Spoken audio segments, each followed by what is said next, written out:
I ask Mr. Scott go down.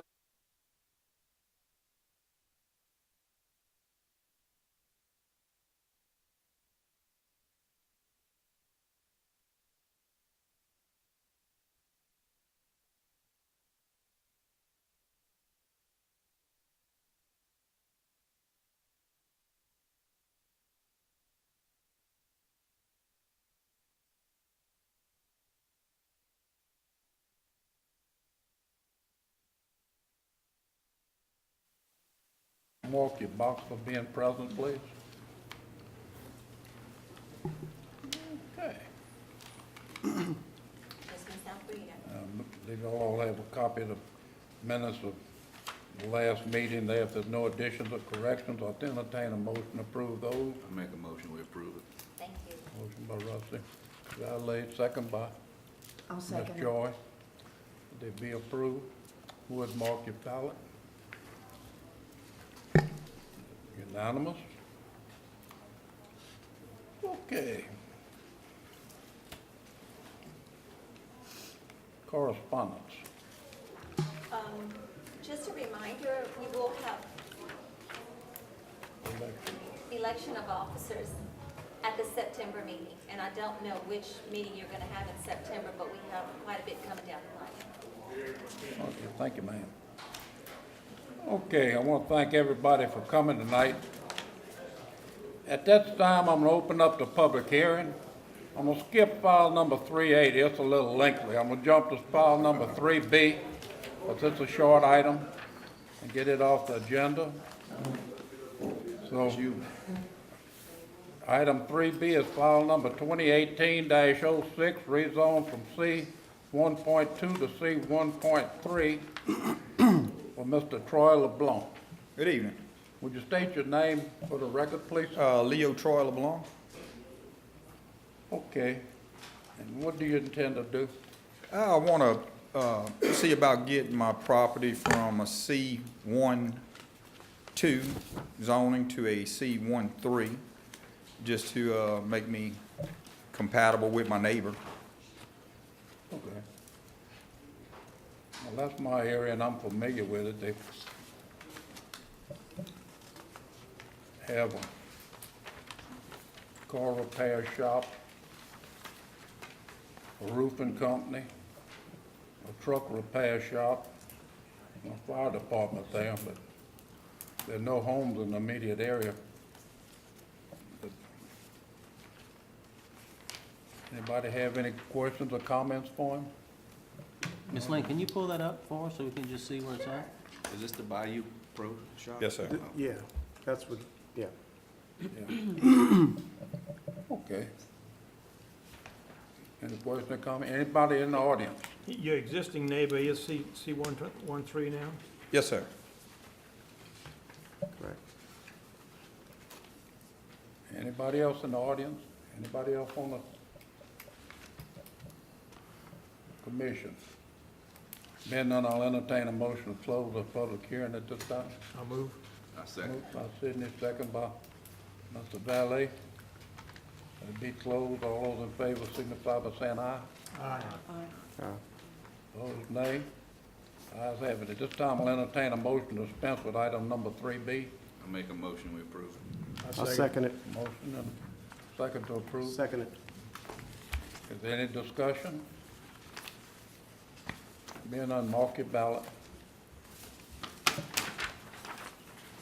It's unanimous.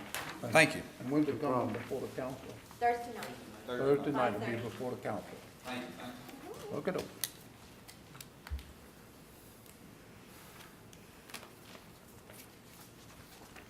Okay, at this time, I'm gonna open up the public hearing for file number 3A, rezone from agriculture to C 1.2 to PUD and C 1.3 planned unit development and regional commercial, Court Street, Port Allen.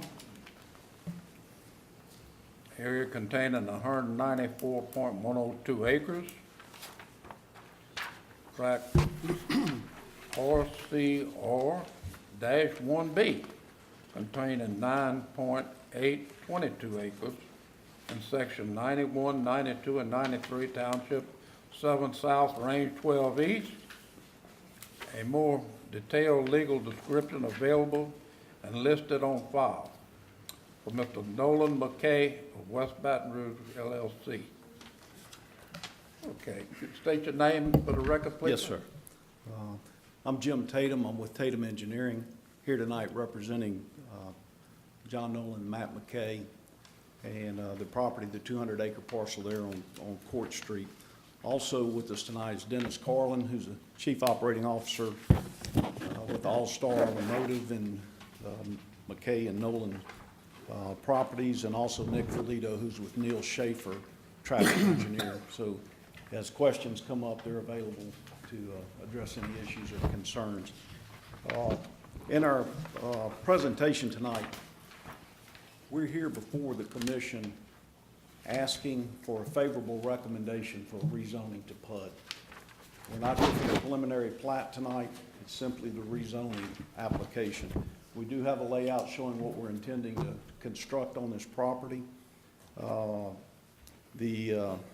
brief history, as this commission well knows, we came before this group back, actually when we met at the church gymnasium, and things didn't quite work out the way we had wanted them to that night. So after meeting with the commission and with the council, we had several meetings with many of the parish officials, and we worked through modifications that were made to the PUD ordinance.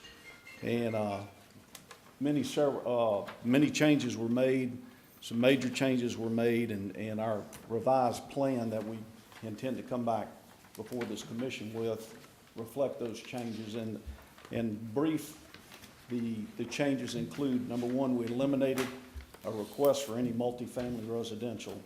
We took this area, which is in this location, and actually went to 80-foot lots. We revised the plan to meet the ratio requirements for lot sizes for PUD development. We addressed the traffic concerns. We've got a traffic study now that's complete, and Nick's here tonight to answer questions regarding it. We determined that turn lanes would have to be built when the project reaches a certain threshold of lots, and we intend to, the developers are prepared to cover the cost associated with the improvements to Court Street. We've addressed drainage concerns on the site. None of this property's in the flood zone. We're fortunate we have the 3 Canal, which is a good outfall, makes its way to the intercoastal. Drainage will not be an issue on this property. And also met on site with Dane Oquan, and we went and looked at the 3 Canal, and he requested that we provide an additional 35-foot servitude, which is now reflected on this plan. I know it's hard to see, but we're going to give the parish an extra 35 feet for maintenance. We're going to provide private sewage treatment. There'll be no impact on the parish's system. We're in negotiations with a contractor out of Ascension Parish who has been in business since the late 70s. He operates about 170 treatment plants and has about 15,000 customers in Ascension, East Baton Rouge Parish, and Livingston parishes. And he runs a company with 115 employees. They have a 24/7 call-out system set up for any issues that may occur at off hours or holidays.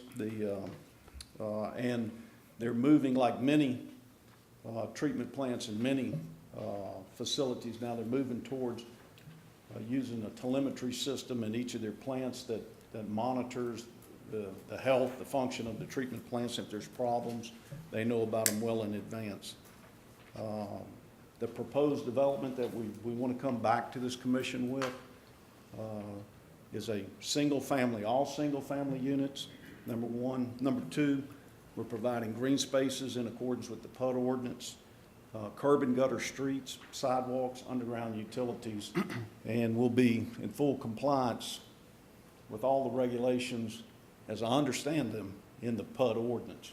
We're not asking for any waivers, variances, or changes or deviations from the ordinance.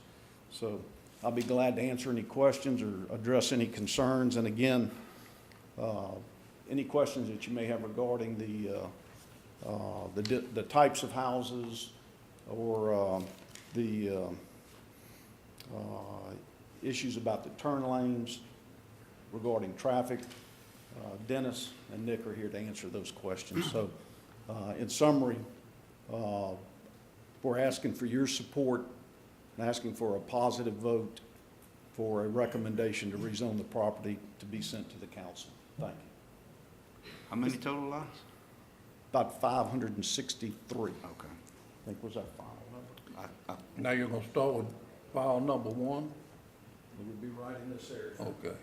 Ms. Lynn, Now, is there any what's way the that the size of public those can lots? see this? Sir, What's the size of those lots? those are 50s. The No, first I filing don't- is Patricia Avenue. Patricia Avenue, I'd like it so the public can see this, if we could get it. Mr. Tatum, do y'all foresee any traffic problems? traffic problems? Yeah. No, we don't. And the traffic counts on Court Street, and again, Nick can address those more precisely than I can, but the traffic counts on Court Street indicate that when the number of lots reaches this portion of the development, then we will pierce that warrant that requires the turn lanes and deceleration lanes. And we're prepared to build those at that point. So you telling me y'all don't see a problem with traffic putting all these houses on Court Street? No. Not from a highway capacity perspective, no. Okay. These retention ponds, will they be child protected, or they'll be open, or They'll be open. there won't be any fences around them? We're not planning on fences at this point, and most of the locations, you'll have houses that are backing up so that the folks that live in those houses will have a pond, a lake in their backyard. So Jim, how many total houses are you talking about on your first 3 filings? First three, Yep, which is the point where you gotta put your turn lanes. Nick, do you recall, it would be 64, 46, 110, plus 72, about 182. So 182, Just say 200. say 200 times 2 cars is 400 cars. And that's where you put your turn lane, Mhm. turn lane. Roughly, Roughly. All right. yeah. Nick Ferlito with Neil Schaefer. Just a clarification on your trip generation, you know, the 200 lots. So there's been hundreds and thousands of studies of residential subdivisions across the country that estimate the number of trips generated by these based on the number of lots. And during the peak hour, that's what we measure our impacts off, is the AM and PM peak hours. And so when you look at that trip generation, the number of trips generated is usually at 1 trip per lot. So you're really not doubling, per se, 400 trips. It's usually around 200 trips. And that's statistics across the One person country. going to work. Well, some people leave early, some people leave Right, late. It's right, all about I that got you. 1 hour peak Right. hour. So I just want to clarify that. Okay. Nick, before you sit down, can you explain a little bit about the turn lanes or the deceleration lanes that Jim spoke of?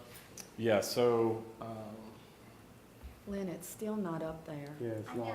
I'm Oh. changing, Okay, I'm changing sorry. it I just here. want the public to see it Sure. as soon as they can. I'm working on it. Okay. So there's thresholds that we look at from, that's based off the posted speed limit of the roadway, and the number of existing traffic volumes on those facilities.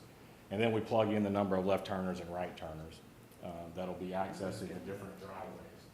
And so, you know, we looked at it per phase, to see at what point it would trigger those left turn and right turn lanes.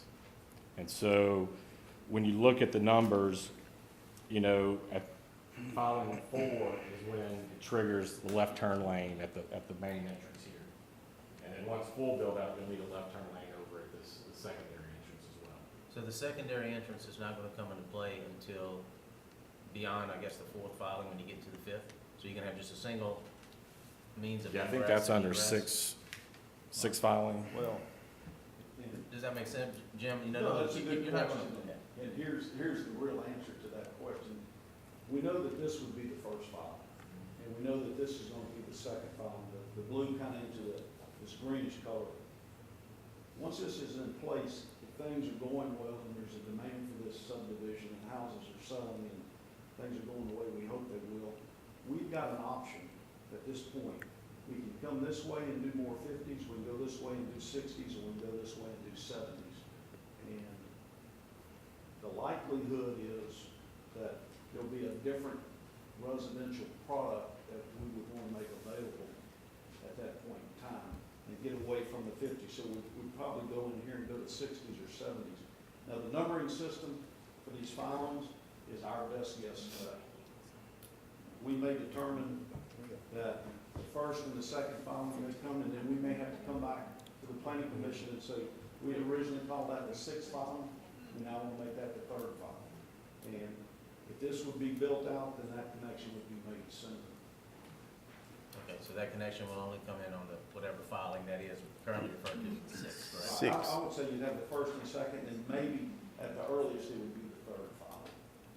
But, I mean, there's gonna be a demand for homes up in this area, and again, you're looking at 50s, 60s, 70s, and 80s around in here. And again, it's, you know, you got that perfect mix, and the perfect timing on it is, you know, it's all driven by the market. Depending on what's selling, big or small. And if the market forces, if the folks come in and say, we want 80-foot lots now, we'll be back here asking for approval on this area. And, you know, we may even be in a position where if the price point goes up on the houses, where we may be showing 50s today, they may get bigger. We can't get smaller, and we can't get below the percentage requirement for the overall development, but we can go up. Right. Well, Jim, whether it's a 50, 60, 70, or 80-foot lot, the car count shouldn't change, should it? That's right, it's just the trip gen's based off of a residential home, regardless of the size. So the first filing, you'll have all different size lots? No. Just No. the first filing, each filing will be essentially the same size lots, 50s, 60s, 70s, 80s. It'll Each just, filing will be the it'll same. just be in groups. It's an appraisal game, because, you know, the houses that are all in a filing, they all have to appraise and generally in the same values. In, you know, in other parts of the country, they can sell a house here for $100,000 and one next to it, or New Orleans is a good example. You may have a $150,000 house here, and then have $1 million house next door to it on St. Charles or something. That doesn't work in this area. That doesn't work in the Baton Rouge area. I mean, you go around and look at every subdivision up, and houses appraised out on a square foot price, and they're all pretty comparable. So when you, if you're building 1,500 square foot houses in here, and they're, you know, appraising for $160,000, $170,000, $180,000, pretty much the neighborhood, that filing is gonna be in that range, and then you bump over and get into a little bigger lot, and then the appraisals, a little bigger lot, a little bigger house, the appraisals may get up around 200,000, and those numbers are gonna stay pretty close to that. So, hope I answered your question about lot sizes in each filing. Okay, It'll be the and same, the Mr. Johnson. commercial area on the front will be basically a strip mall or something along that line? We don't know. The only thing that we've talked about repeatedly is you're seeing a daycare center on one of these corners.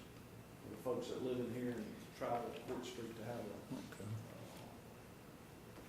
location for the youngsters. Anybody have any other questions for him? I have one question for you, Jim. So, back to the points where you had adjusted what you submitted from the first application, which was in October of last year.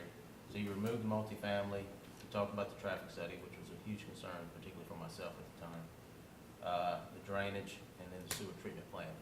From my recollection, there was also a buffer, I thought, between the residents on Rosedale Road that you were gonna grant an additional We've- buffer. Did you do that as well? We're showing that on this plan, and it'll be, we'll revisit that issue when we come back through the planning phase of this as opposed to the zoning. And, we're showing a buffer up along that north property line in the neighborhood of about 50 feet.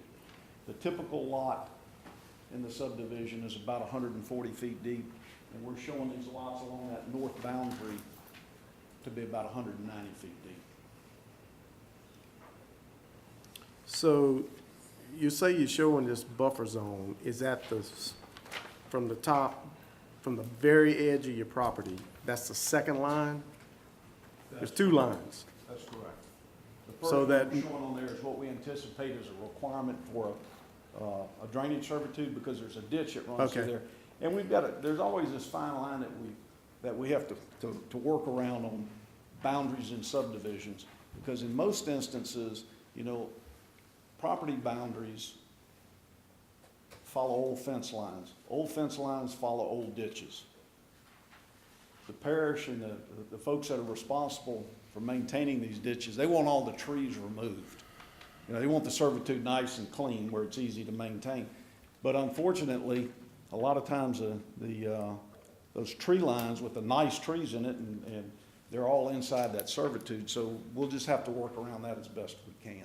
So you have a 50-foot buffer on the, I guess that would be the north side, and then you got a 35-foot drainage servitude on the east, right there by the 3 Canal?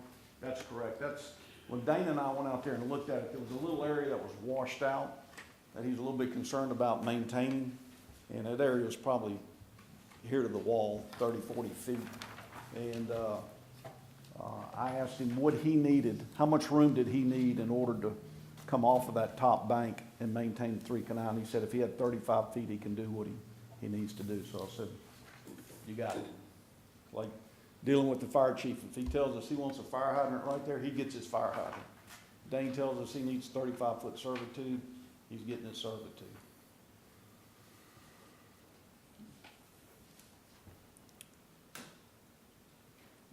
Jim, and correct me if I'm wrong, the only access to and from this thing is gonna be from Court Street? Correct. Y'all haven't made any inroads to 415? No. No, we're showing for the connectivity of the subdivision to adjacent properties, we're showing 2 street stub outs to the west, and we're showing a street stub out to the north that hits that headland that goes up to Rosedale Road. But, I mean, we don't have any permission, we don't have any plans to improve that. That's about 1,000 feet in there. But there won't be a second road coming out to Court Street until the 6th filing? Correct. It'll be later. It may be it may be earlier than that, but maybe for the sake of discussion, the 6th filing's a good guess. Okay. Anybody else have any questions? Yes, on the sewer, you said that if somebody's gonna maintain, are they gonna take ownership of the sewer? Yes. They'll own, operate, and So maintain. once you put it in and install We it, build it, donate it to them, and they own, operate it, maintain it, and collect the sewer fees from the homeowners. okay. Parish washes their hands of that. So of course sewer plants smell. When it starts smelling, they call these people? Correct. Somebody calls these people? Correct. The residents, the association, who? Anybody that, I mean, they've got an 800 number, well, it's not literally an 800 number, but they've got a 24/7 call number, and anybody can call them and report a problem. Parish official could call them. Homeowners can call them. One other thing too about the sewer plant while we own it, last time you didn't have one and you have one now on site. I didn't know if, and I guess they still can't see the map, but who are these, this is not part of the property, but are any of these people here that the sewer plant is right up against? Those lots are all vacant. They all vacant? From our treatment plant. Is this where that, where? Yeah, And there's some many warehouses back in. yeah, many warehouses, that's what I was thinking, yeah. And the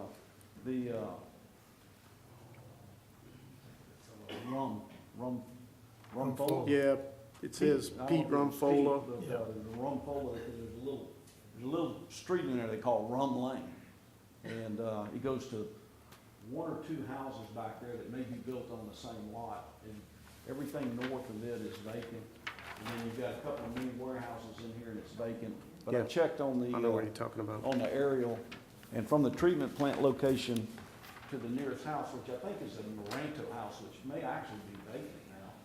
I'm not sure, I found it the other day. It looked like It is. Yeah, I think it probably is. It's about 700 feet. Oh, So the treatment plant's about 700 feet from okay. the closest existing residence. Right. Okay. Anybody have any other questions up here? Anybody else? Hearing none, at this time, I'm opening up comments from the audience. And, if you would, is there a tablet down there so they can sign their name? Is there? I'd I think there's one in the drawer. I'd like y'all to sign your name and come up to the mic to make your comments. And please don't make any comments from the audience, because unless they go through the microphone up here, we won't have a public record of it. And we'd like to have it on tape, whatever you have for comments. So, please, we're gonna give y'all each 3 minutes to try to make a point. And at that time, you know, we'd like you to wrap it up and give somebody else a chance to make a comment. And if you hear the same comment over and over again, well, we understand, but, if you got anything new, we really want to hear the, new comments that you have. Anybody in the audience would care to make a comment? Come on up. Come on up here. The monitors are stuck, they're being remotely fixed, hopefully. Okay, state your name in Yes, the sir. mic for your record, please. My name is George Bilby. My wife's family owns some adjoining property to the property under discussion. I'd like to ask first, have confirmed what the depth is of the commercial strip that would exist along Court Street? 230 or 250, I think it's 230. Yeah. Okay. And additionally, I'm not quite sure whether the motion being considered tonight is simply to reclassify the property from agricultural to PUD and to commercial, or whether the application is one in which the characteristics of the new development are specified. I'll give you an example for that. If you just look at the PUD, zoning, you see that you can have multi-family residences. And I hear the gentleman saying that the intention here is to build only single-family residences. And so I just wondered whether this particular, motion is one to create a pub in which, construction is limited to single-family, or whether the way it would work is that the property would just be rezoned so that it is PUD under your zoning statutes, and then when application is made to build things, and you do site planning and so forth, that at that point, restrictions to single family would occur. Okay, well, what we're gonna do tonight is vote for a recommendation. What we do tonight is not sealed in stone. Our recommendation goes to the council, and they can take our recommendation or turn it down and make their own Yes, sir. decision. So, but what we do is just simply a recommendation. Yes, sir. Mr. George, excuse me, Mr. John, if I may. Kevin, I'm gonna direct this towards you for a second. Can we not,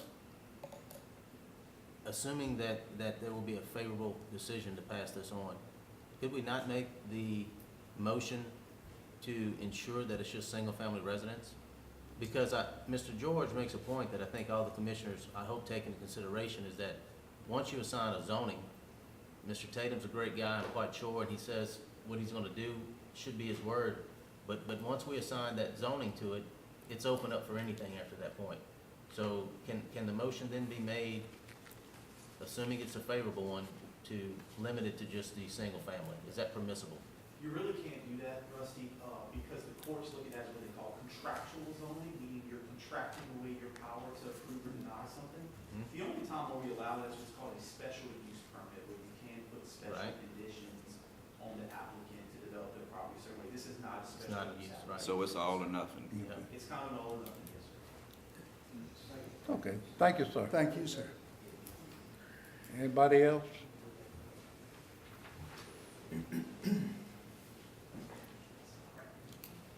State your name for the record, Barry. Barry Brewer, 4121 Roseland Drive. I was here at the last meeting. I know you guys have got this down to a science, otherwise you wouldn't be doing this development. My first question, Jim, is what's your anticipated timeline where you hit your trigger to put in the turn lanes? And that being with the economy going okay and not taking a downturn, I'm sure y'all have a projected timeline as far as when y'all expect to be able to have to put in those turn lanes. Do you have that? Could you address the commission, please, Barry? Yeah, I'm sorry. My question was whether or not they had a timeline to, as far as with the sales of the lots, with the economy going as it is without any big downturn, if they had a timeline as to when they were going to be able to put in those turn lanes, when they would hit their trigger. Jim, you want to say what you Respond know? to that. If we had our way, we would want to see anywhere from 5 to 6 houses being sold in there per month. Okay, so that would be kind of a best-case scenario. You're talking 60 or 70 houses per year. And if we're triggered around 200 plus lots, then you're talking maybe best case 3 years, 4 to 5, so 3 to 5 years is kind of the window when we'd hit that point that there'd be enough new traffic generated from this development to warrant the turn lanes. But if everything goes south, your plans will go south too at that point, right? That's correct. There won't be any more lots. You're gonna do it regardless? Well, we wouldn't build the turn lanes if the No, lots that's what weren't I'm saying, I don't know, it seemed like that was your question, if they're gonna make sure they do everything. Yeah, if they do everything that they say they will. I mean, like I said, they've got this stuff down to science, knowing pretty much how many they're gonna sell per month. Yeah. Otherwise, they wouldn't be putting a development in here. And I just wanted to know how far down the road it was that they were projecting to have to be able to put those turn lanes in. Does that answer your question, Barry? Yeah, it does. It Okay, does. thank you, sir. Okay. The only other question I had was, who is the private sewer contractor that y'all are gonna sell the plant to? And it's a gentleman named Tom Pertwee. He's a licensed mechanical engineer with Ascension Wastewater Treatment. Started in business in 1979, been in continuous operation, operates 170 treatment plants, And what's the name of his company? Ascension Wastewater Treatment. And, I mean, he is, he was rural, this group, I may not say the name correctly, but it's like the Louisiana Rural Water Association. He was their operator of the year. So, I mean, he does a good job. Yeah, my question was because some of these private operators have had problem with DEQ in the past, so, in the plants that they operate. He's currently at a 98% approval rating with DEQ, and they consider 80% acceptable. That's all. Thank you. Thank you. Anybody else? Mr. Chairman, real quick, I just want to correct my statement from earlier about the conditions. Barry, did you sign the book? Yes. Okay, thank you. You know, the statement I made about contractual zoning, you know, by no means am I an attorney. I don't even want to act like I'm an attorney. You're certainly free to put any type of conditions you want to on the developer, as long as they don't have an objection to that condition. It's an agreement between them and y'all. Then I guess you would be free to do that. But I don't want to speak in place of the parish attorney tonight, because that's not my role at all. Just speaking from a planning standpoint. Okay, thank you, Kevin. Anybody else have any comments? Okay.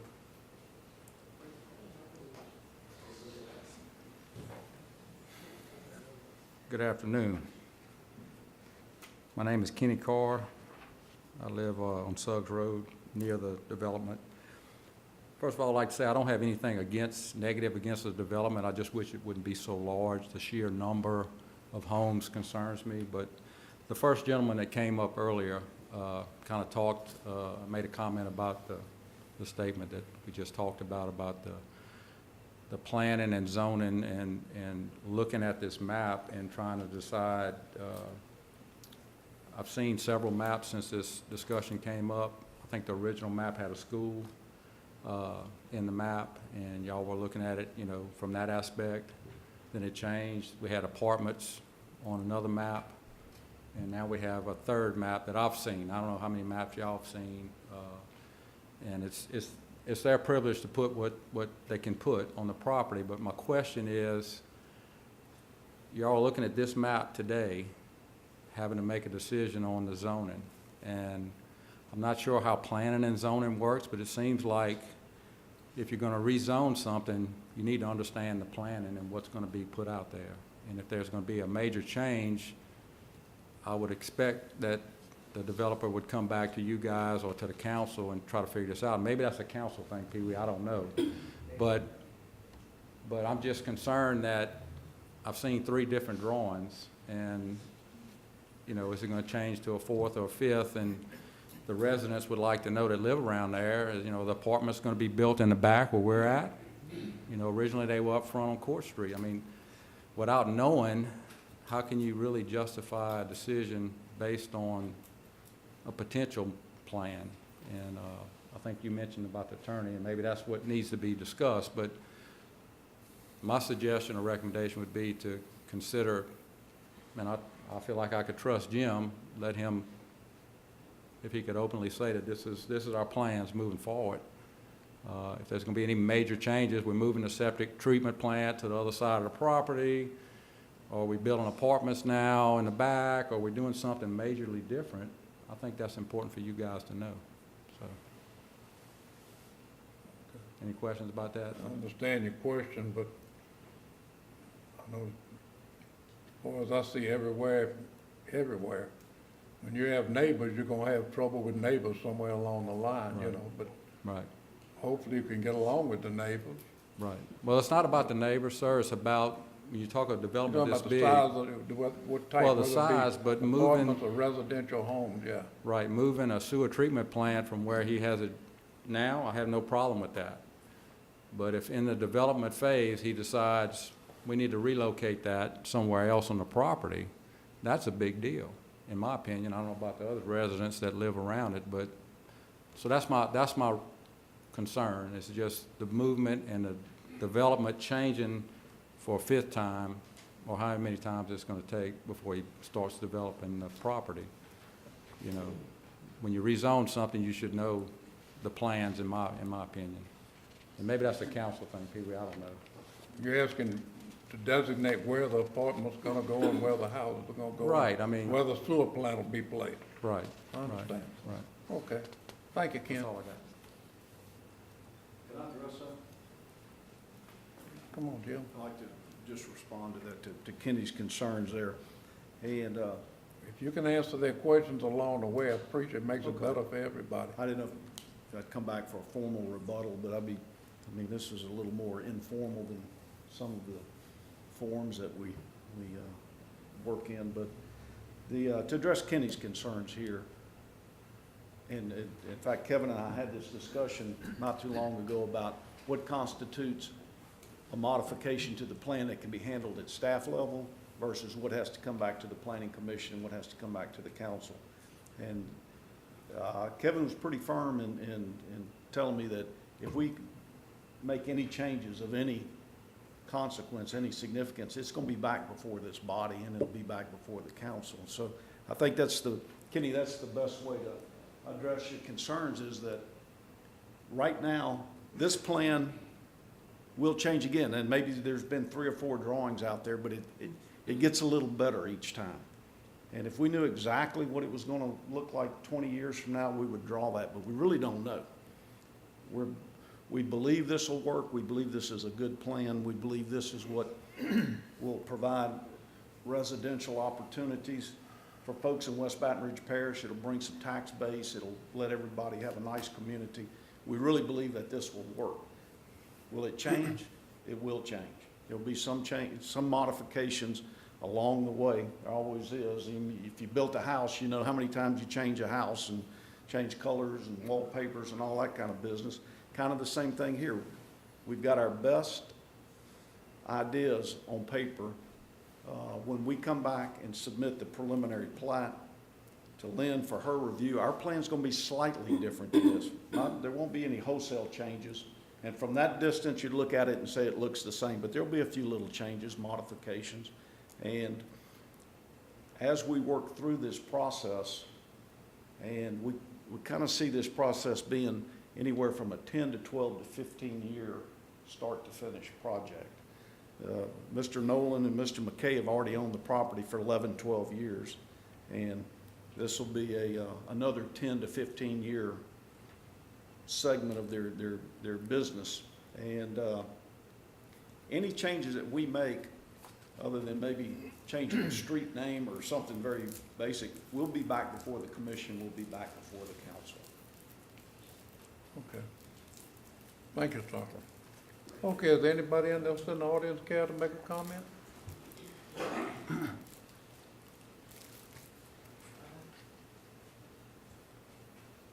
I'm Susan Langlois.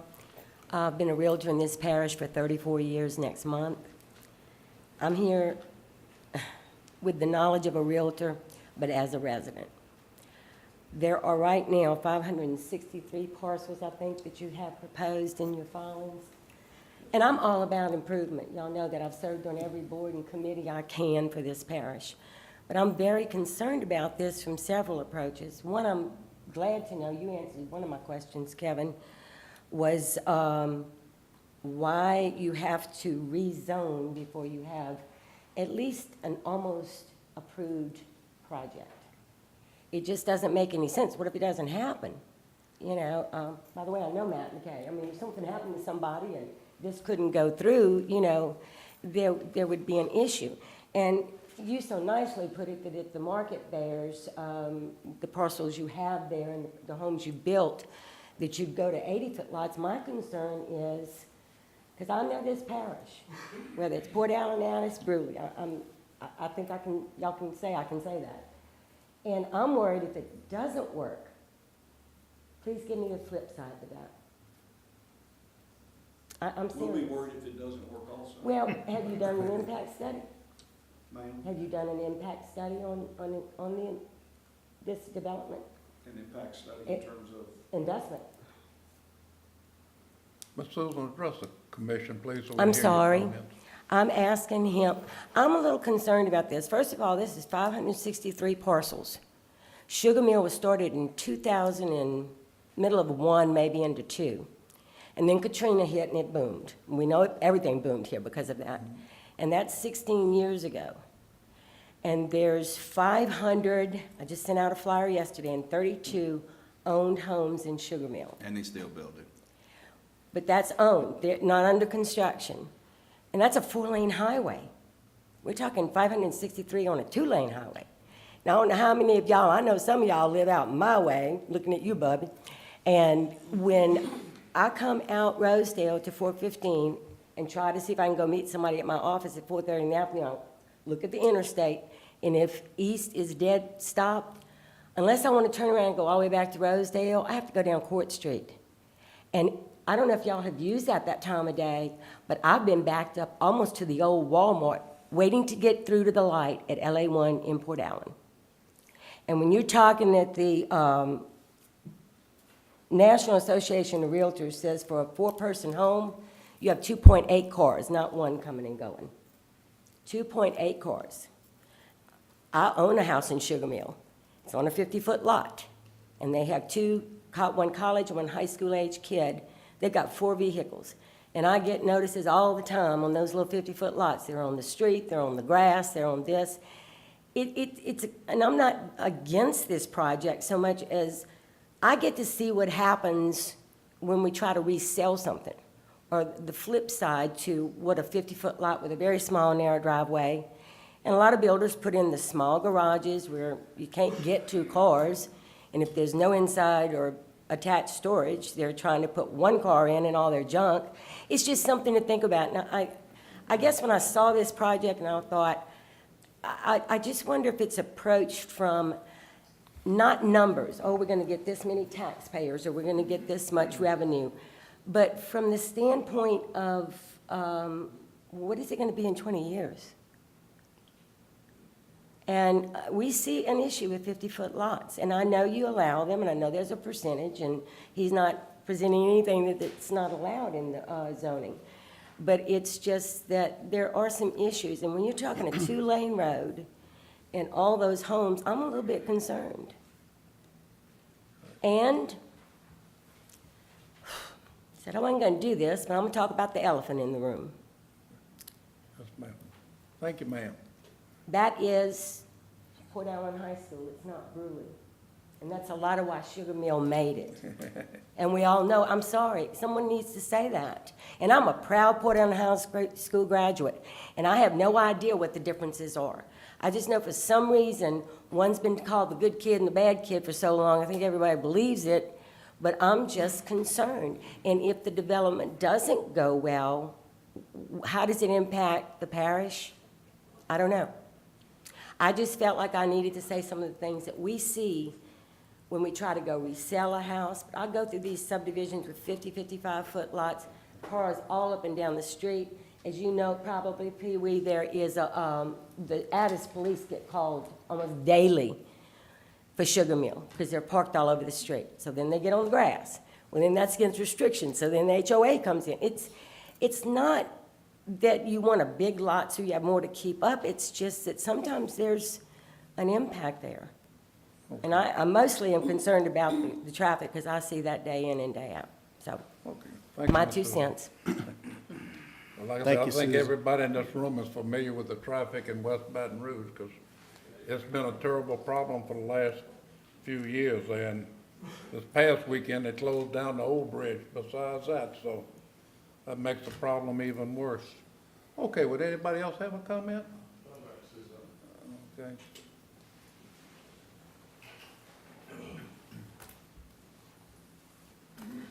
When you write your name, put senior next to it, so we'll have we'll know which one's which.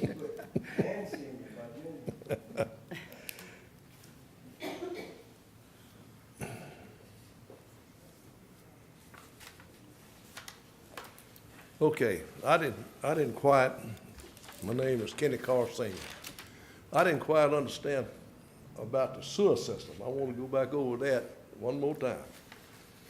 You know, when y'all first started talking about the sewer system, they started talking about either tying into Port Allen's or either tying into Westport.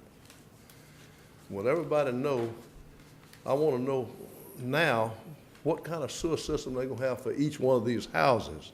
Is it gonna be kind of like a MODAD? What kind of system are y'all gonna have? Oh, no, it'll be a large community collection and treatment system. There'll be one treatment plant. We have an oxidation pond?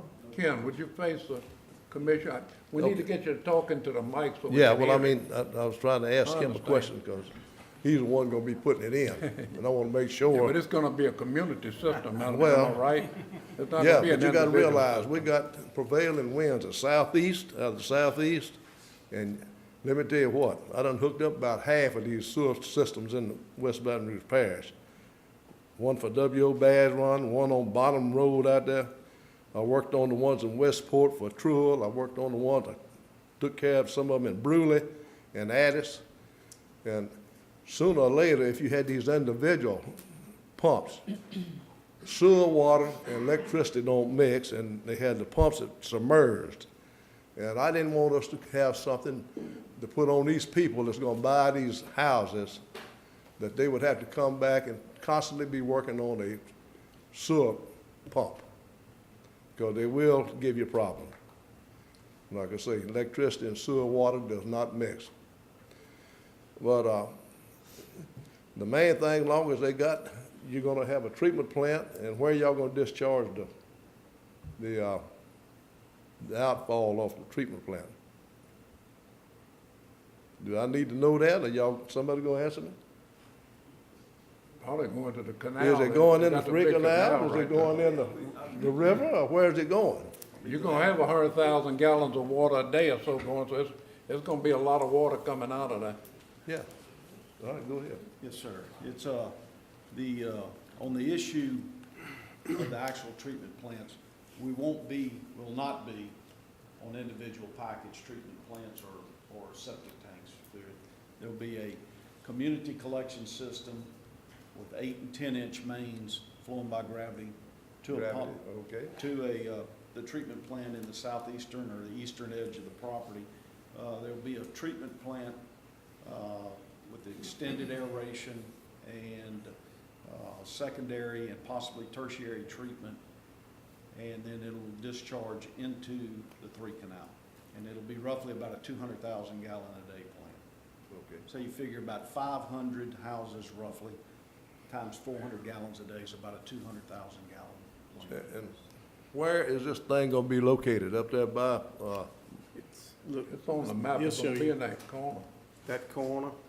That's what I was mentioning earlier.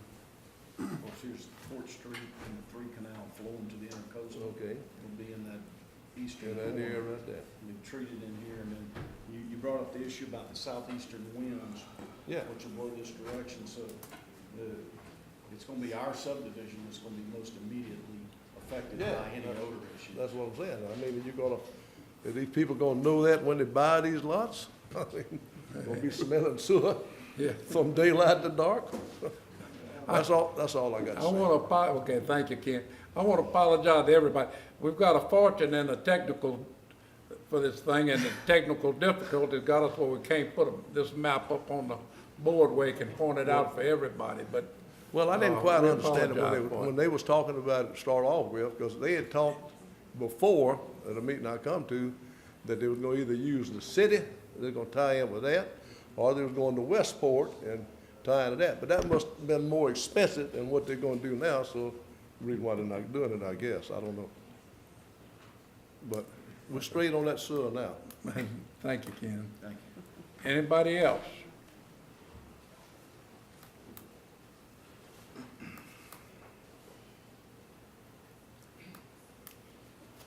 My name's Lloyd LeBlanc at 848 South Jefferson, Port Allen. I guess the first thing I want to ask, Port Allen had to put a force feed main from that sewer treatment plant to the river because they wouldn't let them dump no more in the Port Canal. So they're saying the government has already approved that they're going to be able to put this in the Port Canal that the city had to pull theirs out of.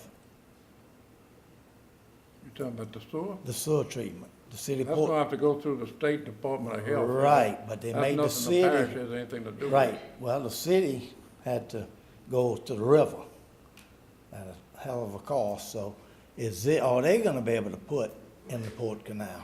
They made the city move theirs, Barry could tell you all that, but anyway, that's the first thing. Second thing is, you're talking about people doing sewer and all that, private individuals, well, they could go die tomorrow morning, whatever. Is this system parish quality? In other words, we don't want something to happen in 10 years, now all of a sudden the parish is having to put in a parish-type facility that's gonna cost the whole parish taxes on that. So does this meet the parish? If the parish was putting this in, is it gonna meet? The parish has to prepare to someday have to take that over if something happens. So that's the other thing. And then the other thing I wanted to say is, you can go tomorrow morning on LA1, they backed up past Court Street, so I don't know who's gonna do a study.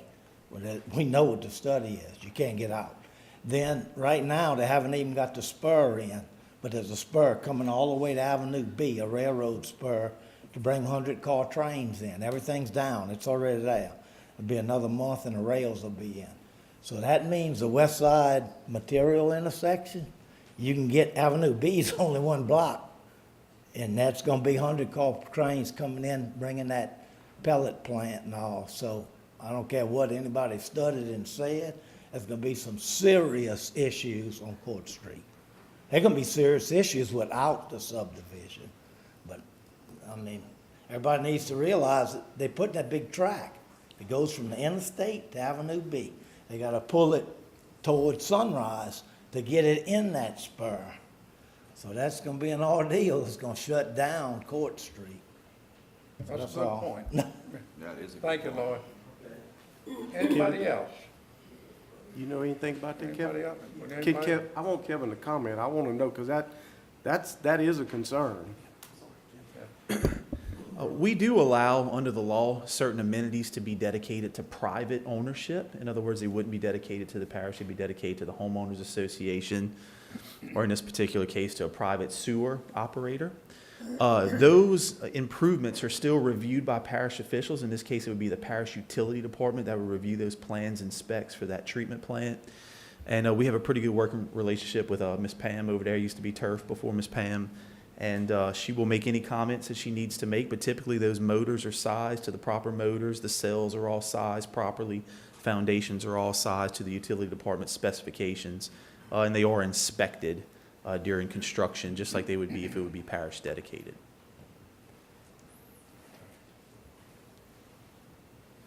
I think it depends on the type of homeowners association.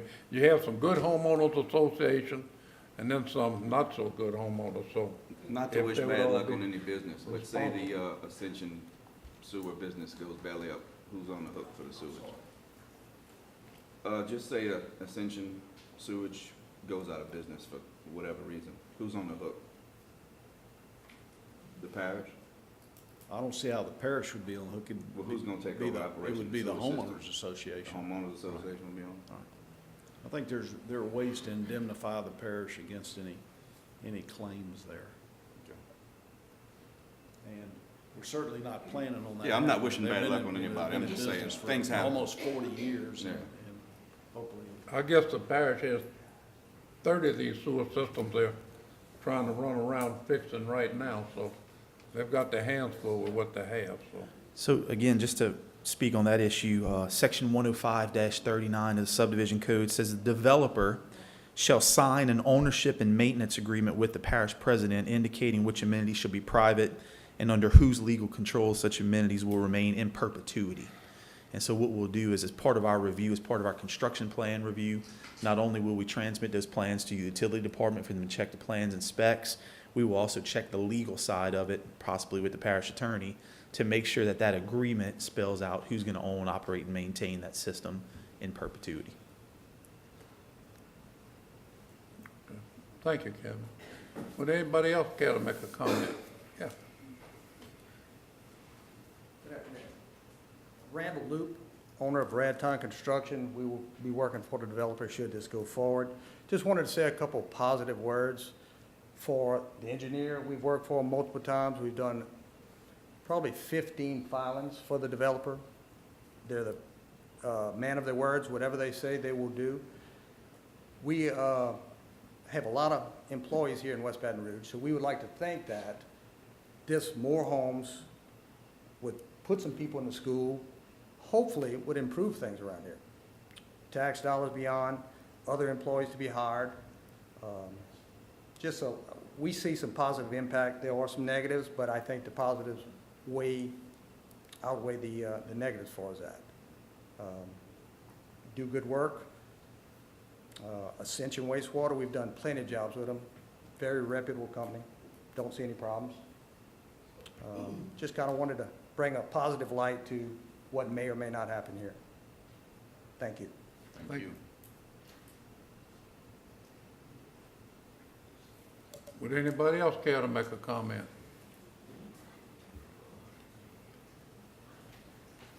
My name is David Rodrigue, live on 1906 Fairview Drive.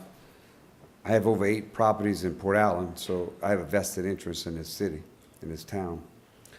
And the way I look at it is, everybody is familiar with Addis. They're familiar with the Y. We're familiar with the 800-plus houses back there.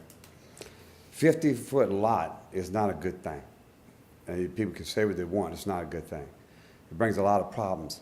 So you have a person that bought a house for $178,000 in Addis 10 years ago. They're trying to sell it right now. They can't get 178 because they're selling the brand new ones still at 178. And so what kind of investment is that? So I know personally, because I have some people who are trying to sell a few houses back there, can't get it, can't sell it, because guess what? You're gonna buy a new one before you buy that used one. So you have a problem with that. So I have a problem with the investment part and if it turns bad. And that's a problem.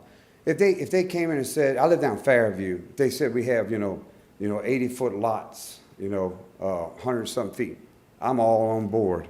You reduce that 500 houses to 150, and they got big lots and big nice houses, I'm there. Because your property value goes up, and you can sell that later on. But you try to sell that little house, you're not going to get the money you went in with it. 5 years, 10 years later, you won't get it. I mean, and if you can, please give me an example, because I've never seen it yet. Thank you. Thank you, sir.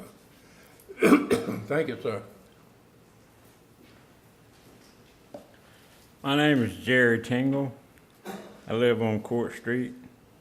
And I was going to say something about the traffic, but this lady did a pretty good job of it, so I'm going to let that be.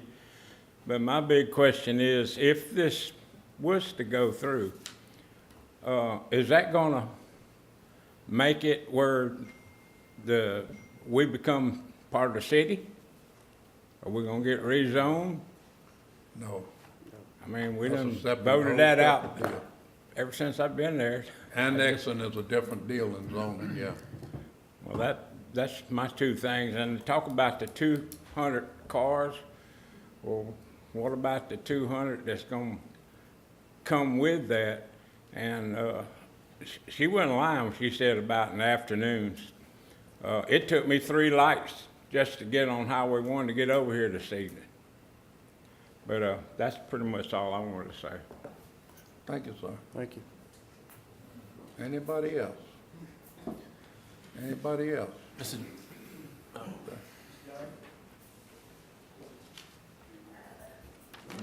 Mr. Chairman, committee members, I'm Raleigh Berthelot, for the record. Couple of things they talked about, the sewage, and I'll address that. We looked at that. Sewage is a tough business in the parish. We lose money on sewage, and we actually have 2 or 3 of these owner-maintained sewer systems in the parish we're working with now. We talk about Ascension, whatever the company is that maintains these sewer systems for, what do you call it, Jim? Ascension wastewater treatment. Ascension wastewater treatment. In Ascension Parish and Livingston Parish, they don't have the public sewers like a lot of them that we have, and we take them over. They build a subdivision, they maintain their stuff, and they hire these people like Ascension in Livingston and in Ascension Parish. And so there's a lot of them, and not just 1 or 2 in West Baton Rouge, but it's all over. So these are reputable companies that, make a good living doing this, because to be frank and honest with you, they probably don't pay the wages and the benefits and the things that we do in the parish, to our employees and stuff, and they get other people to do it, like contractors, do these things. So anyway, and to answer the other question, Mr. Carr brought up about the sewage, we had planned on sending this thing to Westport. When we calculated what it was gonna take, we don't have the capacity over there, and then to pump that amount of sewage to our treatment plant, we're gonna have to upgrade all our pipes and all our pumps just to get it over there. It made this thing very, very costly. And so we weren't prepared to do that. To answer the question about the zoning versus the planning part of this thing, and that's been a conversation that's kicked around for quite a long time. When zoning, what we're here tonight is for zoning, and we're talking about a PUD zoning. Well, you're not gonna spend the number of dollars you need to put a full set of construction plans together to show you exactly what they can do and when, because it costs a lot of money. And then, so if they can't get their zoning done, they're not gonna spend that money on planning. So that's kind of why they give you a 10,000-foot view of what they want to do. They'll show you that, and this is kind of, and we're gonna tweak it. Each phase, when they start the next phase, they have to come back to us. And we have to approve what they're gonna put on those things. They can put anything that goes in the PUD, but it's gotta be approved by us. You know, not say us, but the council and the committee, the commission. You know, so that's kind of why you don't see a lot of, you know, people, the first couple, Mr. George and Ms. Ruth who came in, they got the property right next door. You know, they talking about, possibly rezoning their property. You know, if they rezone their property, just for speculation, they don't have any plans, they don't know what's gonna happen, what's gonna do with it, but they say, we think it'd be a good commercial use property or residential property, and they like the market, it's zone agriculture right now. And so, a lot of times, people say, well, what you gonna do with it? Well, anything in that zone is what you gotta be looking for. Yeah, the multi-family housing and stuff like that, we may have to put some conditions, or we don't approve them in those plans when they come back to us for those different phases. So there's some other things that we can do down the road. But and one other point about those sewage in those things, those things are regulated by the Public Service Commission, and so they keep a close eye on those people and the rates. They can't just jack up the rates and charge whatever they want, but all that is controlled by the Public Service Commission. We talked a little bit about the schools, and we think that, the people, the working class people that's gonna go into these new homes, it's gonna be people where it's gonna probably be a two-family income where they, you might have one of the spouses a school teacher, one of them may be working in a plant or something. Those people, they're gonna send their kids to public school. And these people, most of the time, I can't speak for everybody, because we know we all got, people probably in our own families that, probably not up to par, but they're gonna have people who got 2 jobs, they work in families, they're gonna do the best they can for their kids, and they're gonna send them to them schools and support them. Brewley School is doing good because there's so much parent involvement in Brewley, and the people wanna go there because they can send their kids to a good public school. Brewley's no different than Port Allen as far as the educational portion of the project. It's just that you got more parental involvement in the Brewley area. And maybe if we get some of these families like this, we'll get more of those people, because all of the good people, I say all of them, but quite a few of them, they choose to send their kids, to private schools, Catholic schools, just all these schools over there, so it's just not a good thing. And finally, I'll close with one thing. They came back to us last year and talked about this project, and it was gonna be a project, and we came up with all of these issues. We talked about traffic, we talked about drainage, we talked about sewage, we talked about the number of houses. And we went to work with the developer and his engineer, the council members, Kevin and I, we worked with these guys. We answered everything. We got the buffer in the back by the houses. We got the, all of the roads and the size lots. Our council was part of that, where we changed the numbers, where 25% had to be 70 foot, 35 had to be 50 to 59 foot, and 40% could be 60 to 69 foot. There are no 40-foot lots, there are no 45-foot lots. The minimum lot would be 50 foot. And then, depends on how they sell these lots, depends on what they're gonna do. If the 70-foot lots are the hot thing on the market, maybe they, instead of doing 25, they might do 40% in 70 foot. But those are some things that we gotta look down the road. But we worked very hard to kind of work with them to tweak our ordinance. It was passed by the council. I think there nine councils, and it was like 7 or 2 votes or something like that. But we spent a lot of time, and we and my feelings about it is, we shouldn't have had to do that due diligence if we're not gonna work with those and give them an opportunity to build this project. I think it's a good project, and administration supports it, and, and hopefully you'll look at it, favorably. Thank you. Can I ask Mr. President one question?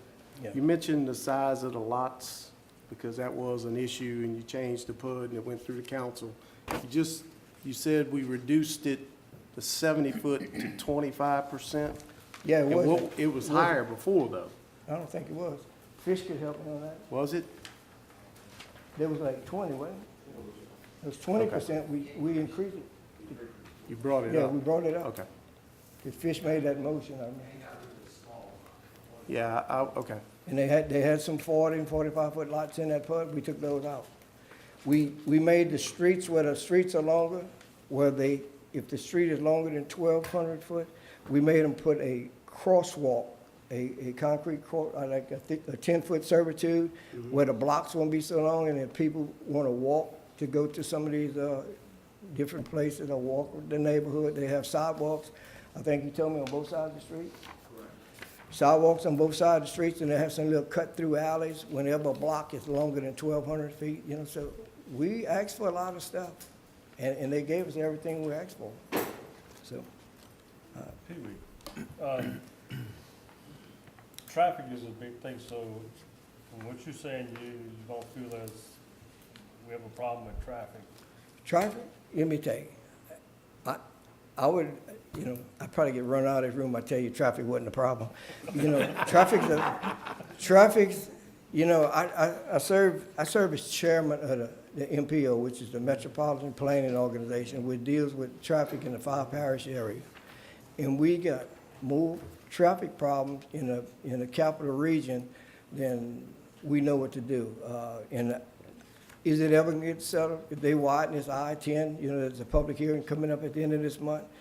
You know, the traffic during that construction for 5 to 7 years, they estimate the construction period to be, you know, traffic is gonna be worse. It's gonna be terrible. You know, we trying to do something to put a new bridge in. We trying to get a 415 connect in. You know, City of Baton Rouge is trying to do a lot of different things. All the parishes all compete for dollars, which the state don't have. You know, if we had the dollars, we have the plans, we got a lot of things that we could do. But the Court Street issue, you know, the traffic going forward, you know, till you get this first development, maybe the second development under your belt, you know, hopefully we will start to see some type of resolutions on this traffic. But I can tell you, the traffic is, you know, we had a subdivision turned down on the south end of Coastal, you know, a few months back because of traffic issues. But the traffic is here. I drove to Baton Rouge yesterday, and every street you turn down is traffic. You know, the bridge is backed up every day. The local streets, try to get off on Seeking Lane. I figured out, like, if you're trying to go, I know, but if you go, you know, you wait about 3 red lights, but if you go right, you can make a U-turn down there and come back as fast as go the other way. But Essen Lane, if you gotta go to the doctor, to the hospital, you know, a lot of those areas, they are very congested. But for Court Street, you know, you can't say we're not gonna have more traffic with more cars in there. But remember, we closed down Walmart, who brought a lot of traffic in over there on Court Street. We don't have that Walmart anymore.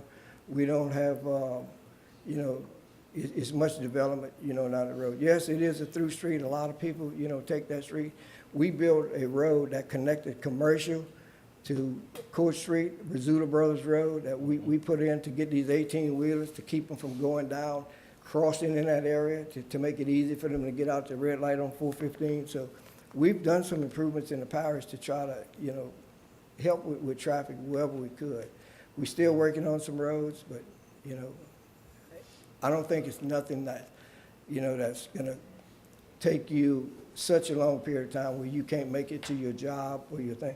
You know, people who work even in these plants on the north side of the canal, you know, I talk to people where, you know, they gotta leave early to make it with the traffic. If I'm going to Baton Rouge for a meeting or a doctor's appointment, I know when the traffic is, you know. I got a rule of thumb when I got a meeting in Baton Rouge, it's after 9 or before 3. You know, that's kind of my rule of thumb. And so you're just gonna have to learn to deal with it, because it's not going away and it's not gonna get any better. And stopping development in the parish, I don't think is the right answer. Again, that's my opinion, but I appreciate it. Excuse me, Mr. John, unless I'm wrong, and if I am, I am, the previous draft said a minimum of 50% of the total number of lots shall be 70 feet wide. So it sounds like you cut it in half. I'm looking at it right here. It was 50? Yeah. Well, here it is. Here's the draft for the new PUD proposal. I think that was the original PUD. And Okay, this I is- stand corrected. Let me tell you, when. Because I know that was one of the things that I wasn't crazy about, is some of the people have concerns about the 50-foot. Yeah, they cut to 40. You increased to 50, and then, but you cut to 70s, and you went up, I guess, with your 60s and your 50s, right, Jim? What we did is the previous ordinance we had taken out of a BUD ordinance that we had copied. And then so when they submitted their original proposal, they wanted like 20% to be 70-foot lots or something like that. And through negotiation, I think we raised it to 25%. It's something that the council agreed on. But you were at 50.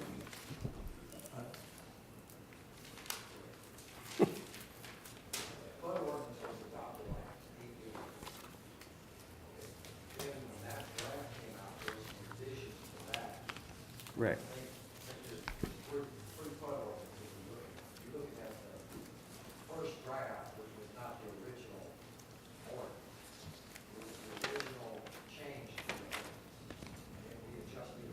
I'm looking at a draft from March 22nd, 2018.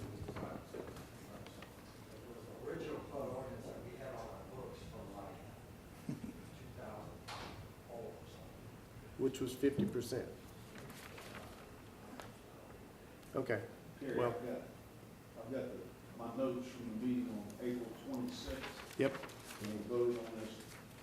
And this was, actually, I've got it in here, it's Fish's motion. So the original requirement was 70-foot lots would be 50%.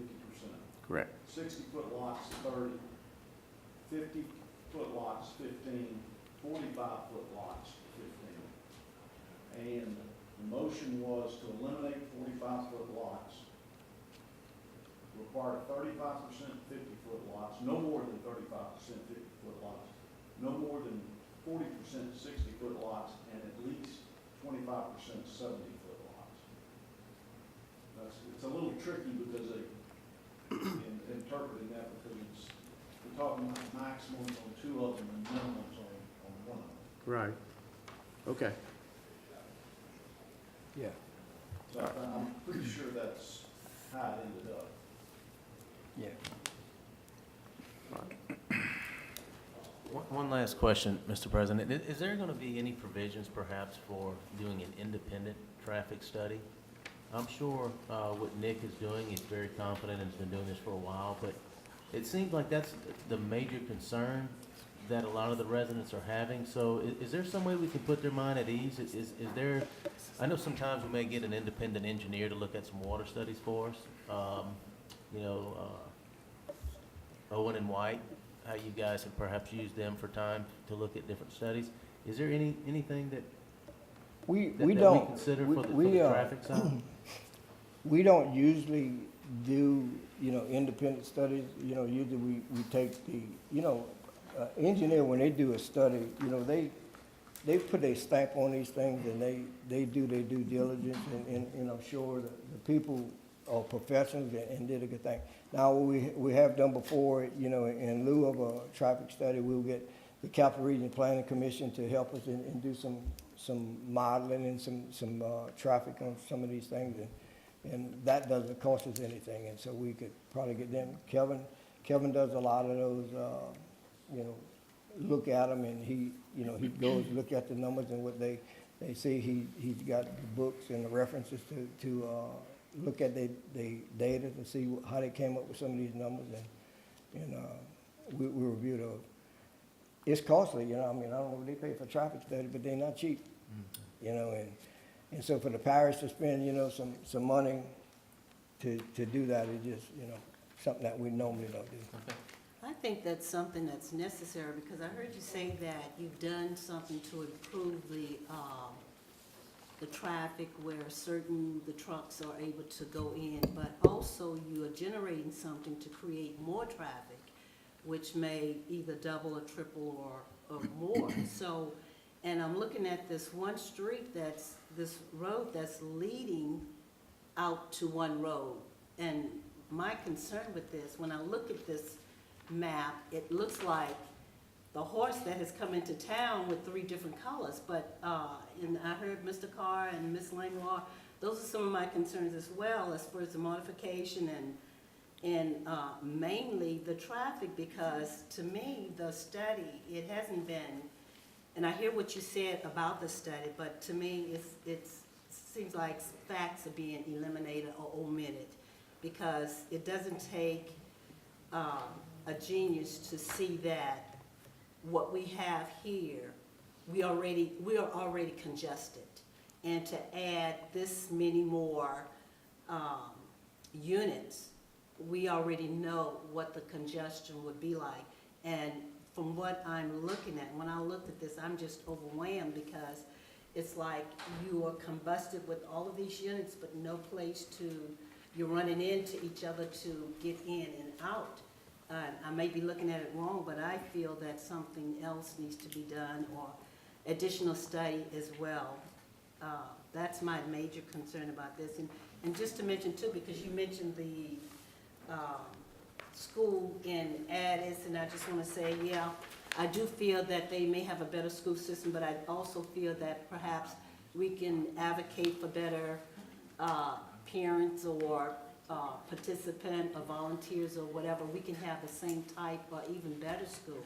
You know, we can't just depend upon what we're doing here to make our school system better. That's kind of a separate entity alone that needs to be focused on or worked on.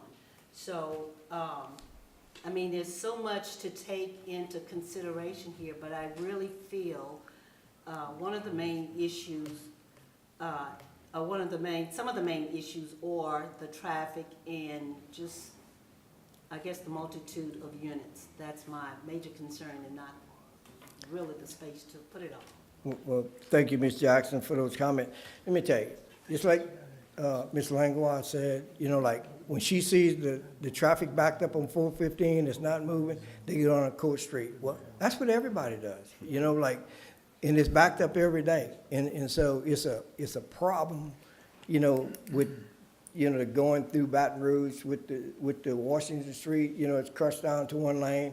They're working on those projects as we speak on that particular one. But then when they start to widen the I-10, you know, some of that hopefully is going to resolve this situation. And that's supposed to, you know, according to the governor, it's supposed to get kicked off towards the end of this year or early next year on widening thing. It's going to take 5 to 7 years to get that improvement. But it's going to take him probably 5 to 7 years to where you got enough traffic coming out of subdivision to meet it. And so hopefully the traffic improves to where that interstate, if it keeps moving, you know, because I see it every day. If I'm coming back from the north end and I see the traffic, you know, I either look on my dash, I can see the traffic, and when it's red and I see it backed up, or if I'm coming from Lafayette and I see it backed up, I can get off in Grove State and I come down Rosedale Road, and I'll either take Rosedale Road or I'll go to Court Street, and everybody does it. They look, you can see the overpass on 415, see the traffic moving slow, and you take those detours. I mean, is it a problem enough to stop a development? You know, that may take 10 to 12 years to develop before you can see traffic? I am not against development at all whatsoever, and I want to make sure that's clear on the record. But I do feel that one should not overwhelm the other. You know, I feel that it's kind of like you're spending, or you're putting in more than what you're able to accommodate. It may not be the case, but that's what it looks like right now. And I understand this is done in phase, and it will take a while, but I'm looking at congestion already. And anything you add, which I do feel, you know, again, I am not against development. So let me ask you another question. I have a developer that's contacted me, and he's bought a large piece of property on the corner of Rosedale Road and 415, and that will impact the same traffic you talk about on this road. So we telling the developers, you know, don't even look in West Baton Rouge anymore. You got some prime commercial property or real estate or residential property, and we just closed for business, you know. And I understand traffic problems, and we're gonna have to deal with those. And all I can ask you is be patient and try to support, you know, some of the things maybe the state is doing to try to raise some funds and money. I don't like paying any more taxes than anybody else, and I pay an awful lot of taxes. But, you know, I don't know, it's gonna come down, and we're gonna have to get out of this traffic situation some kind of way, and I don't know how to do it without paying for it. Thank you. Thank you, President Berthelot. Okay, I'd like this man back here to come make his comment.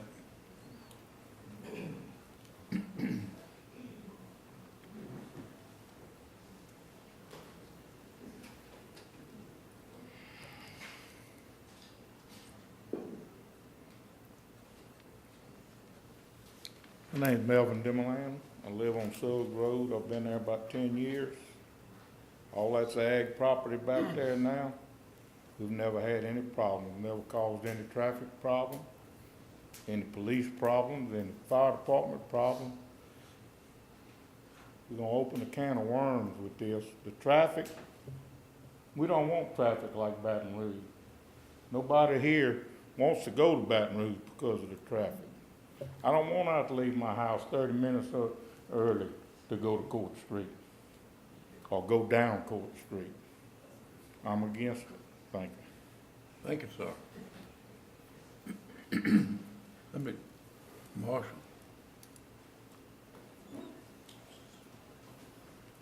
My name is Mike Zito. I live at 917 Brantford Drive.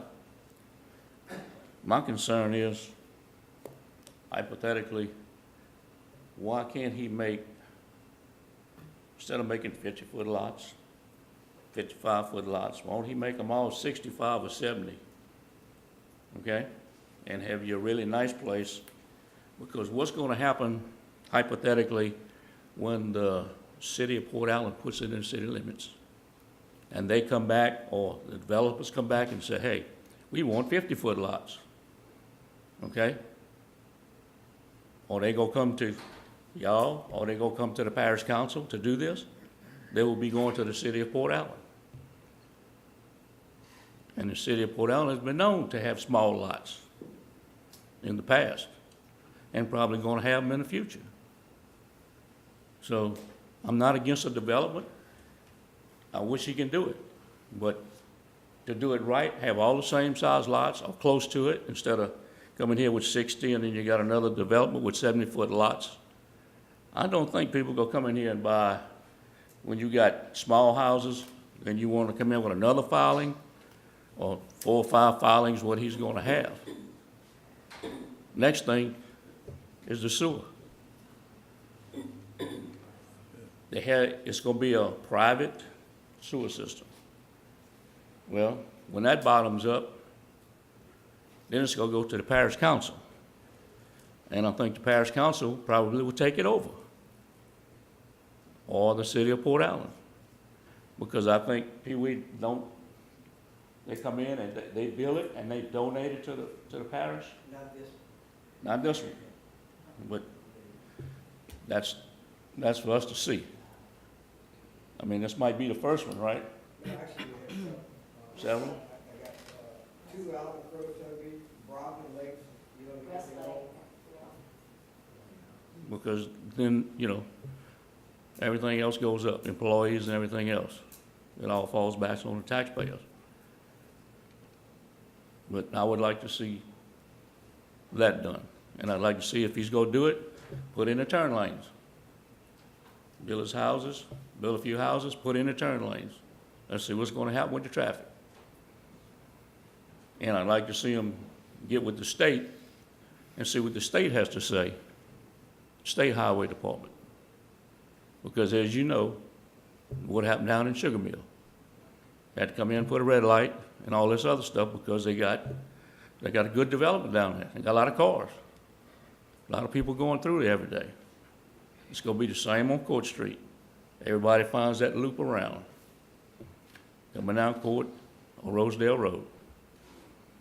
I can tell you, I just bought some land on Rosedale Road, and believe me, you don't want to stick your neck out there, because they fly down Rosedale Road. But as for the safety of the people, I like to see them put the turn lanes in. I don't know how much it's gonna cost, but they making the money. Thank you. Thank you, Marshall. That's some good suggestions there. Thank you. Thank you, Mike. Okay, any other comments? Sum it up quick, please, ma'am. You said that the position of the committee is that you are going to advise on rezoning. Exact number, R1, R2, what exactly are y'all zoning it? Or suggesting it be zoned? PUD, It's going to a PUD and it's going to commercial a 1.3. PUD, commercial 1.3. Okay. I got a question for you. Where did you get the number for your, For the cars? yeah, National Association of Realtors, and it was how many? 2.7 to 2.8. And what was his? One car One. per house. But, He's using. okay. Hold on, we're talking about two different things. She's talking about number of cars per home. I am talking about the number of trips that are generated during a peak hour. Yeah, I'm not saying every house has one car. Yeah, we know that's not true. But when you look at a subdivision as a whole, when you survey those subdivisions, how much traffic is coming out of those homes, it does not equal 2 cars per home. It's about 1 car per home. That's what I was saying. Thank you. My 50-foot property in Sugar Mill has a teenager in high school, a college age, and 2 grown-ups, and there's 4 vehicles there. Thank you, ma'am. Okay. Is that everybody? Mr. John, one last, I'm sorry, Jim, let me just ask you something. Why the PUD? If there's Sugar Mill in itself, and somebody correct me if I'm wrong, I don't think Sugar Mill is a PUD, correct? And it's not a T&D for sure. So it's just a subdivision. If you, pardon me? Correct. So why the PUD? I'm just curious. I mean, is that where the margin is greater, I guess, for the development? And I understand that everybody's in the business to make money, It but, allows some flexibility in your lot sizes, yeah. and it allows you to hit different price points, which are critical to making a project successful. And, you know, the initial work, phase 1, comes in at 50-foot lots. And the economics of saying, okay, you've got 50-foot lots, we want you to make them 70-foot lots. The problem with that in starting off in a subdivision like this is a 70-foot lot is 40% wider than a 50-foot lot. And we base all of our projections and all of our economics on trying to make these projects work, in which, remember, there's no guarantee this works. The developer has no guarantee that they go in there and invest a couple of $1 million and get a return on their income. So we've got to work hard, we've got to try to be smart, we've got to try to make all the right decisions. But on the front end, when you take a 50-foot lot and say, okay, it's got to be a 70, that's 40% bigger, which runs the cost up per lot 40%. So you can't put a 50-foot lot on the market, build a house, and sell the house for the same price that a 70-foot lot costs. And when you're talking development costs that are in the neighborhood of about $400 per running foot of street, so you may be 400, and if you go 20 feet bigger, that's at maybe $8,000 more of infrastructure cost. And if you use the old rule of thumb of 5 to 1, that adds $40,000 to the cost of a house and a lot. And if we could go over there. It's a pure economic decision. Excuse me? It's just a pure economic decision. It's a business decision. Correct. It's how you make a project successful. And you come in and try to start with the 50-foot lots, build nice houses. There's a whole laundry list of options. In fact, Dennis brought this to show you all the different floor plans, all the different front elevations of the buildings, different color choices and that, so that you get a nice variety and you create a vibrant community. You create some excitement for the development, and no one has a higher vested interest in seeing that happen than the developers, because the way these things work, there's no money to be made in the first filing. In fact, the numbers we've run indicate that there's a six-figure loss on the first filing. So you've got to get to that second filing, and you've got to get to that third filing until these guys start seeing a return on their investment. Because front end, you've got to pay for the connection to the street, out to Court Street, which there's no lots being sold on it. So we're building a couple 100 feet of street at $400 a foot, where there's no return on that investment. We've budgeted $50,000 for entrance features, which will be walls and landscaping and lighting and that sort of thing. So you may be a couple $100,000 just to get onto the property.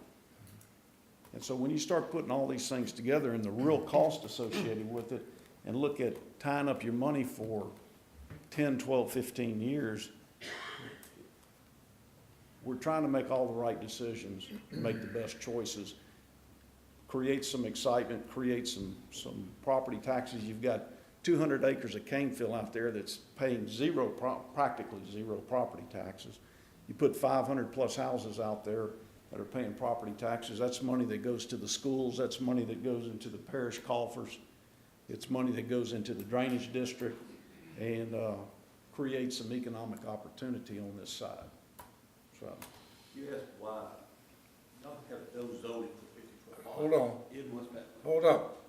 Please come up here and sign your name and talk to the mic. You asked why my name is Dennis Carlin. You asked why we don't have that. Addis has 50-foot lots, 60-foot lots, 70-foot lots, 100-foot lots. Y'all start at 80. And I think that's it. So you don't allow for anything in your zoning but a PUD. That's the only answer in your current zoning law. So that answers the question on that. Yeah. Good. Thank you, sir.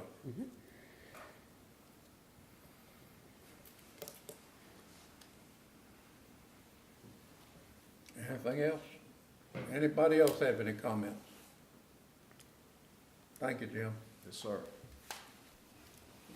Nobody else?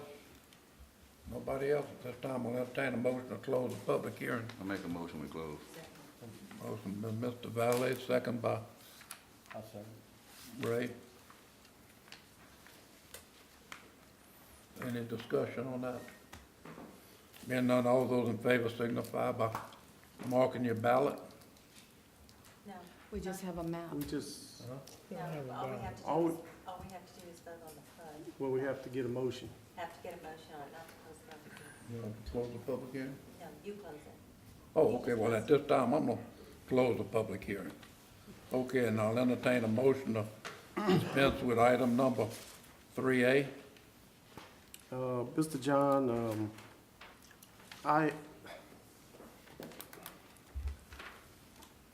I would like to go ahead and, I guess, go with my conscience here.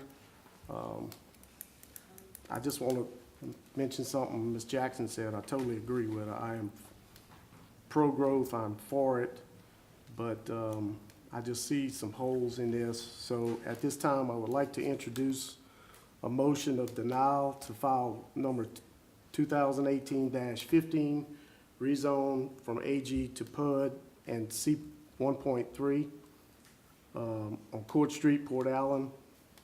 The reason for denial is because of serious high-traffic issues associated with this high-density housing development located on an existing two-lane highway, Court Street. This two-lane highway is connected to already very high-traffic adjacent roadways and will cause a current serious traffic situation to only intensify and escalate over the time of the Westview crossing. And I'll leave that motion on the floor. Okay, now is there a second to that motion? I'll second it. Motion and second. And Ms. Hobbins, any discussion on the motion? And then I'll call for the vote.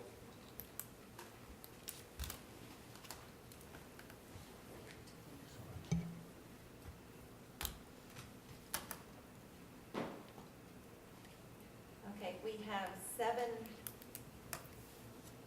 yeses for denial and 2 no votes.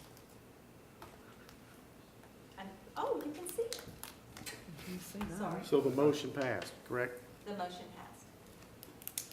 Okay. So, the motion is to deny the request. It'll be coming up Thursday night at the council meeting. Okay. Any other business?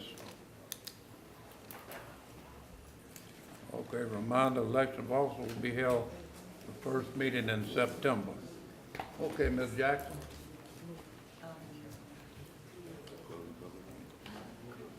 Okay. I was looking for a button. I'm coming. Motion to adjourn by Ms. Jackson, I second it. second by Rusty Valley.